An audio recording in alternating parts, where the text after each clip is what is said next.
Hello. So first of all, happy birthday, Jon. Thank you. Happy birthday. I'm 40 years old now. I'm officially old. You don't look a day over 30. I've spent 35 out of 40 years There you go. doing something involved with Transformers. So. So 2 quick questions. First one's for you. So you said you were just voicing all the Transformers. Does that include RC and Alita and Chromia and all the girls? No, only RC was the female fembot speaking role, but Gray was actually there in my session for that. Steve Bloom and Gray Griffin were both there, and I was just so happy to see her back as RC again because I love her. She's awesome. And Steve, this is actually a funny story. So when we were doing the voices.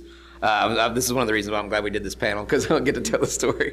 So Steve and I were there at the same time, like, we just need to know, we're doing other characters today, we just need to know which ones you guys have booked before. Now, I've done tons of sound-alike. I've been doing all these characters, hundreds of Transformers characters since I was, 5 years old. But booked, I've got one. So Steve's going, done it, haven't done it, haven't done it. So I was like, well, there's not going to be anybody left for me by the time we get through this list. So I actually just asked Travis Knight, they whittled it down to just, I think it was Ratchet, Ironhide, and Optimus, and Starscream, maybe? I think Starscream originally had like 2 words. So while I was in there, I was like, Mr. Knight, would you mind if I tried out for some of these other characters too? Because some of these guys are my favorites of all time, and I've been doing these voices for like 35 years if you want and G1 accurate voices. And as we were going through each character that he added on, he was like, dude, you're blowing my mind. You sound just like him.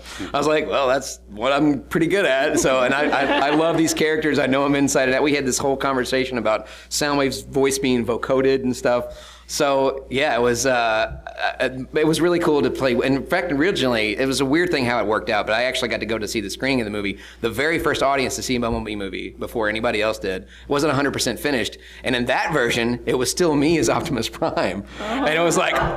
This is who knows if this is ever going to happen again. So I'm in there in the official like Transformers movie. But at the time, Steve Bloom did Cliffjumper's voice in that scene, and it was a totally different scene. And I was like, there's a lot of things I'm like, man, this is a cool version that an alternate, like that one rare variant or whatever. So I was like, it'd be cool to see this version of it. And Ironhide actually, he originally had a line as well. So there's a lot of little things that they changed that I would, as a fan, I've been like, oh, it'd been so cool to hear that, but I still loved what they did. But yeah. Your turn.